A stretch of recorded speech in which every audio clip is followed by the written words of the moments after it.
시간에 투자론의 위험 관리의 방안에 대해서 합니다. 자, 위험의 관리를 해야겠죠. 투자론도.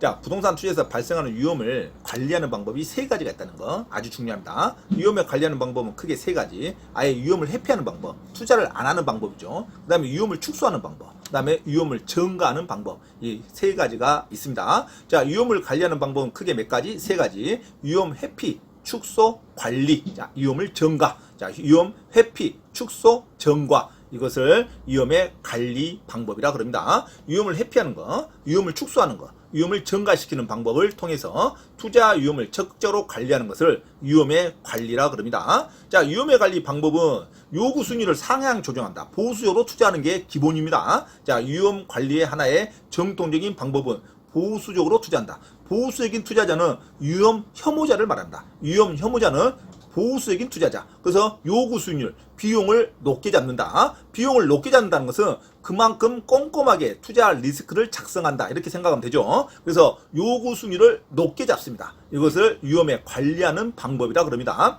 요구 수익률을 하향한다 하면 위험 관리가 아니에요. 요구 수익률을 높게 잡습니다. 그래서 위험을 관리한다. 전통적인 보수적 투자자입니다. 자, 요구 수익률을 상향 조정하고 민감도 분석, 평균 분산 분석을 실시해서 위험을 관리를 합니다. 그래서 민감도 분석이라는 용어도 중요하죠. 일단은 요구 순위를 높게 잡는다. 그것을 위험을 관리하는 방법이다. 보수적인 투자자다. 위험 혐오자다. 이것을 요구 순위를 상향 조정한다. 이렇게 나와야지. 요구 순위를 하향 조정하면 위험을 관리할 수가 없어요. 위험 리스크가 더 증가되지. 그래서 위험이 높아야 수익이 높죠. 그러니까 위험을 높게 잡을수록, 위험을 요구 순위를 높게 잡을수록 자, 요구 순위를 높다는 것은 그만큼 기대 순위이 더 높아야지만 투자가 되는 거죠. 그러니까 기대 순위를 얼마나 높아야 되겠어요. 요구 순위를 높게 잡을수록. 자, 그래서 자, 투자가 점점 조심스럽다 이거죠. 자, 위험을 관리하는 방법은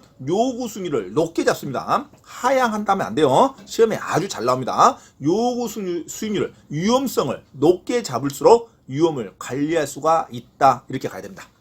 요구 순위를 상향 조정한다. 시험에 잘 나와요. 자, 위험을 관리하는 방법은 요구 순위를 상향 조정하고 민감도 분석, 평균 분산 분석 등을 실시한다. 이러면 맞는 문장으로 갑니다. 그래서 보수적 예측 방법, 보수적인 투자자가 기본인데 보수적인 의사결정을 해야 위험을 관리할 수가 있습니다. 자, 산출된 기대 수익률의 하향 조정. 요구 수익률은 높게 잡고 기대 수익률은 낮게 잡아야죠. 기대 수익률을 낮게 잡을수록 자, 투자를 많이 안 하게 되죠. 자, 기대 수익률의 하향 조정을 통해서 위험 관리할 수 있다. 같은 말은 요구 수익률은 상향하고 기대 수익률은 하향해야 위험을 관리할 수 있다.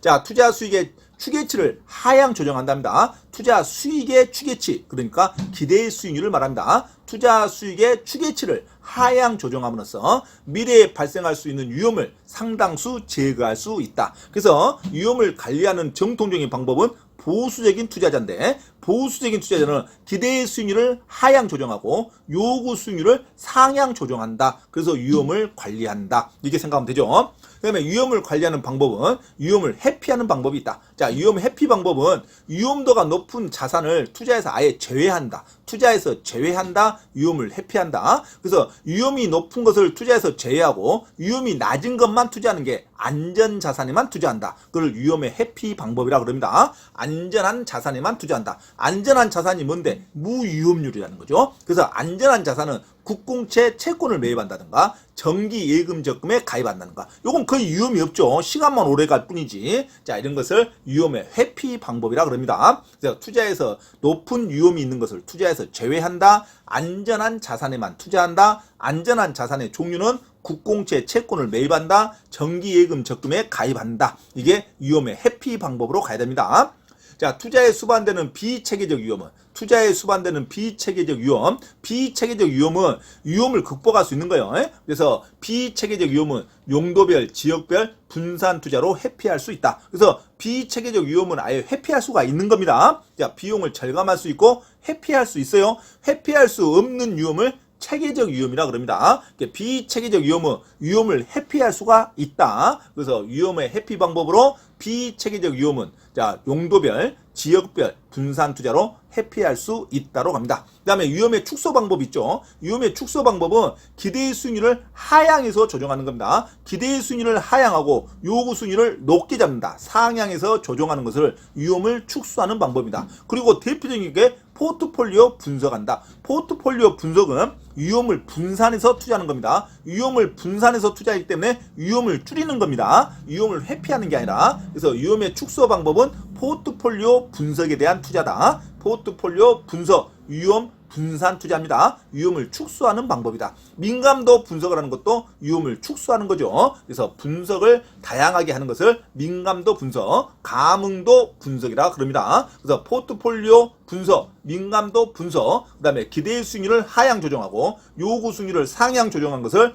위험의 축소 방법의 한 가지다. 위험의 축소 하면은 포트폴리오 분산 투자가 있다는 거 놓치면 안 됩니다. 그 다음에 위험의 증가 방법이 있다. 위험을 누구한테 증가시키는 거예요. 그러니까 보험을 가입하는 거죠. 그래서 투자에서 발생한 이 위험의 일부를 보험회사에 증가시키기 위해서 보험에 가입하는 것을 위험의 증가 방법이라 그럽니다. 또 그리고 갭 투자를 말하는 거죠. 갭 투자. 그래서 투자에서 발생된 위험의 일부를 임차인에게 증가하기 위해서 임대차, 전세 계약을 체결하는 것도 위험의 증가 방법입니다. 그래서 임대차 계약, 전세 계약, 그 다음에 보험 계약은 위험의 증가 방법의 일종이다. 자, 위험의 증가 방법은 보험 계약, 보험회사에 증가하기 위해서, 임차인에게 증가하기 위해서 임대차 계약 또는 전세 계약. 그리고 위험의 축소 방법은 위험의 축소는 기대 수익률을 낮게 잡고 요구 수익률을 높게 잡는 거. 그 다음에 포트폴리오를 분석하는 거. 민감도 분석을 위험의 축소 방법. 그 다음에 위험의 회피 방법은 아예 위험한 투자를 투자에서 제외하는 거. 그 다음에 안전한 자산에만 투자하는 거. 국공채 채권 매입이라든가 정기예금 적금에 가입하는 거. 그 다음에 비체계적 위험은 회피하는 거. 이런 것을 위험의 회피 방법이라 그럽니다. 그래서 위험을 관리하는 방법에는 크게 위험 회피, 위험 축소, 위험 증가 방법이 있다는 거. 이 세 종류를 각각에 해당하는 사항을 구별하는 것이 시험에 나옵니다. 그러면 위험에 분산하는, 위험을 분석하는 거. 자, 위험에 분석하는 방법에 위험에 관련된 리스크에 대한 용어가 분산이라는 용어가 나옵니다. 분산한다 그러면 위험에 대한 지수를 말합니다. 분산. 위험에 대한 지수다. 이것은 용어만 그냥 가지고 가면 됩니다. 자세히 공부할 필요 없이. 시험에 자주 나오는 용어는 아닙니다. 자, 위험을 분석하는 방법은 분산이 있다. 위험도 지수를 말합니다. 실현된 수익률이 기대의 수익률로부터 멀어지는 정도. 이게 분산은 멀리 떨어져 있는 정도. 뭐가 위험이. 그래서 실현된 수익률이 기대의 수익률로부터 멀어지는 정도를 말한다. 기대의 수익률의 분산은 멀어지는 정도죠. 투자안의 위험을 측정하는 방법이며 이 값이 적을수록 유리하는 거죠. 멀리 떨어져 있으면 안 되죠. 돈을 벌 때 팍 벌어야 되죠. 그래서 기대의 수익률의 분산은 위험을 측정하는 방법이다. 그래서 분산하면 위험을 측정하는 지수다. 이렇게만 보시면 되죠. 변이계수란 단어도 위험을 측정하는 지수입니다. 자, 상대적 위험을 측정하는 것이며 단위 수익률에 대한 위험도의 비율을 의미한다. 수익 한 단위다. 위험이 낮을수록 변동계수가 낮은 투자안을 채택합니다.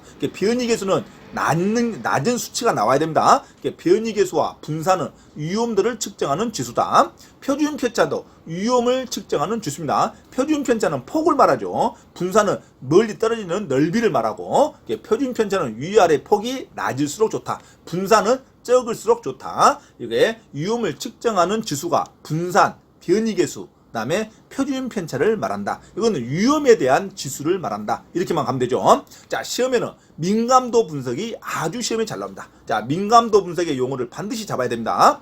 민감도 분석은 위험을 축소하는 하나의 분석 기법입니다. 위험을 축소할 때 포트폴리오 분산 투자한다고 했죠. 그 다음에 감응도, 민감도 분석을 한다고 그랬습니다. 민감도 분석을 잘하면 위험을 축소할 수 있습니다. 그러면 민감도 분석이란 뭐냐? 감응도 분석이라 그럽니다. 감응도 분석하면 민감도 분석, 수익성에 결정적인 영향을 주는 모든 변수들을 일일이 대입해서 나오는 결과를 취합하는 것을 민감도 분석이라고 그럽니다. 그래서 수익률에 결정적인 영향을 주는 변수들에 대해서는 감응도 분석을 한다. 민감도 분석과 같은 말이 감응도 분석이에요.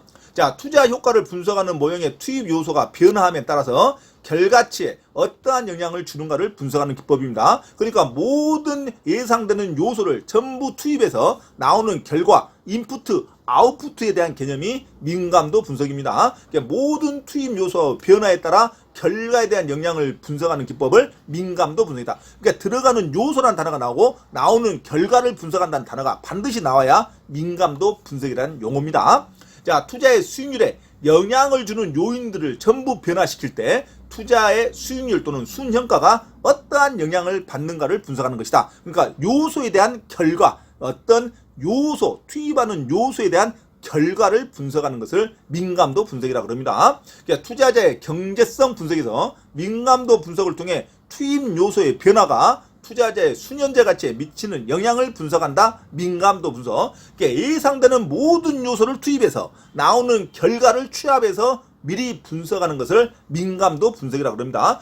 요소에 대한 결과를 분석한다. 이걸 민감도 분석이란다. 그러니까 모든 예상되는 요소를 다 투입하면, 자, 계산을 하면 또는 예측을 하면 위험이 줄어들겠죠. 그래서 모든 요소에 대한 결과를 분석하는 것을 민감도 분석이라고 한다. 이 민감도 분석을 잘할수록 위험에 대한 가능성이 줄어들겠죠. 그래서 위험을 축소시키는 하나의 방법이다. 민감도 분석이라고 합니다. 자, 시험에 민감도 분석은 모든 예상되는 요소를 투입해서 나오는 결과를 분석한다는 단어가 나와야지 시간의 흐름에 대한 추세를 분석한다 하면 민감도 분석의 용어가 아닙니다. 민감도 분석은 시간의 흐름을 분석하는 게 아니라 모든 가능성에 대한 요소를 투입하는 요소를 결과치를 분석하는 겁니다. 시간의 흐름에 따른 추세를 분석한다면 민감도 분석에 틀린 말이다 간다. 시간의 흐름에 대한 추세를 분석하는 것은 이것은 흡수율에 대한 분석이라고 합니다. 흡수율 분석, 시장성 분석을 시간의 흐름에 대한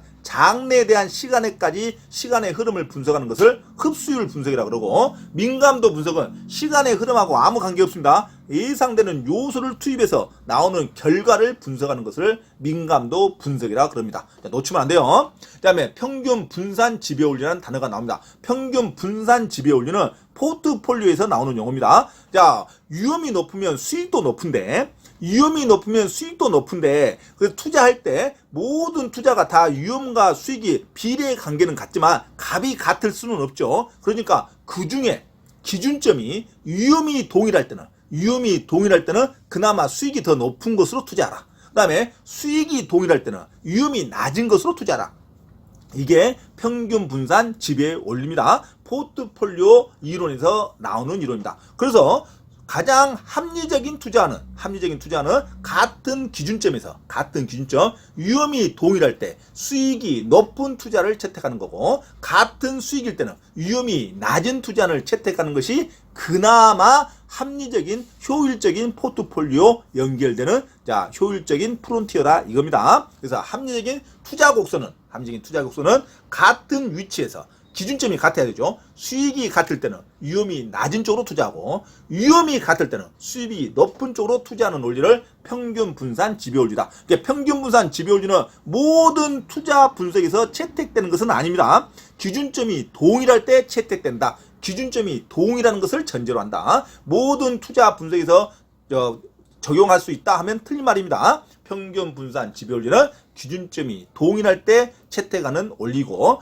민감도 분석은 모든 예상되는 요소를 투입해서 나오는 결과를 분석하는 것을 민감도 분석이라 그런다. 자, 이상 위험과 투자에 대한 기본적인 이론을 마쳤습니다. 반드시 반복하면서 개념을 중심으로 외우면 됩니다. 자, 민감도 분석이라는 개념이 아주 시험에 잘 나오고 그 다음에 위험을 관리하는 방법에는 세 가지가 있다는 거. 위험 회피 방법, 위험 축소 방법, 위험 증가 방법이 있다. 위험 증가 방법은 보험에 가입하는 거하고 임대차 계약, 전세 계약을 체결하는 거고 위험을 축소하는 것은 기대의 수익률을 하향하고 요구 수익률을 높게 잡는 거고 포트폴리오 분석하는 거고 민감도를 분석하는 것이 위험의 축소 방법이다. 위험의 회피 방법은 아예 위험이 높은 것을 투자해서 제외하는 방법이다. 안전자산에 투자하는 거다. 안전자산에 투자하는 것은 국공채 매입이다. 그 다음에 정기 예금에 가입하는 거다. 그죠? 그리고 비체계적 위험은 회피하는 것을 위험의 회피 방법이라 그럽니다. 이런 것을 것을 위험의 관리 방법의